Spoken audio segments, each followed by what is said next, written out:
So Maikel, what are some of the developments you expect to see in the Indonesian wealth management market in 2013?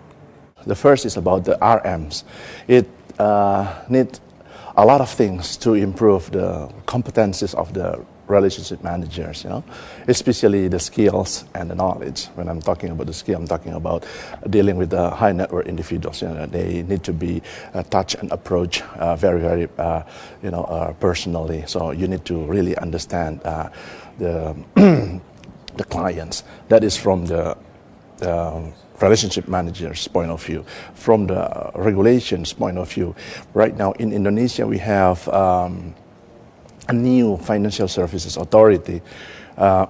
We used to have a capital market supervisory agency and financial institution, but now they just been merged, and just been launched effective January the 1st this year, 2013, the new financial services authority.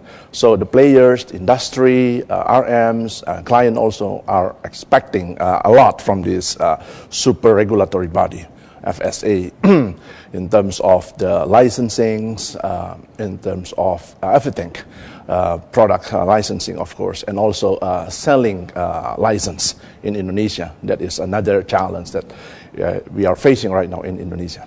Maikel, what is the skill level of RMs in Indonesia, and is it important that that improves?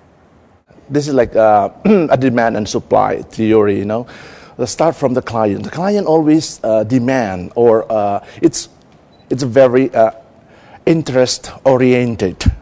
Okay, so of course they will always ask about the yield. They will always ask about the return, and the RM tend to follow that kind of scenario. So they always talk about the return. They don't really even talk about the risk, because maybe that is something that they are trying to avoid. Because when we talk about the risk, usually clients don't like the risk, so they will back off or cancel the deal. So I think right now the RMs in Indonesia is transforming, from the sales, to be the advisors, and the next would be to be the trusted advisors, and that is, to me, it's very important, because this stage, most of the RMs still in the selling stage. I mean, they just focus on selling. They don't really play like a real advisors.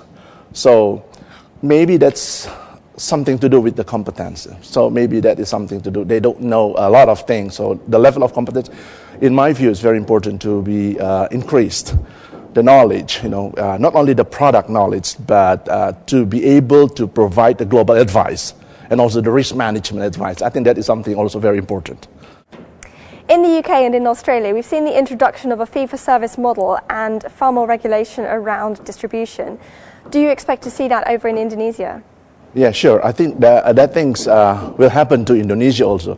As the client now is more educated, they will demand more. And of course, it's not easy for the relationship managers to deal with this demanding customer or demanding client, because they have to understand all the questions, including the transparencies. Even though right now most of Indonesian wealth managers are the tied one, not the independent one. So in terms of fee, we don't really have a lot of problems. But soon, in the years to come, I believe a lot of independent wealth managers will play a bigger role, in the industry. So then, of course, the transparency of the fees would be another issue that we are going to happen, maybe next year or maybe 2 years from now.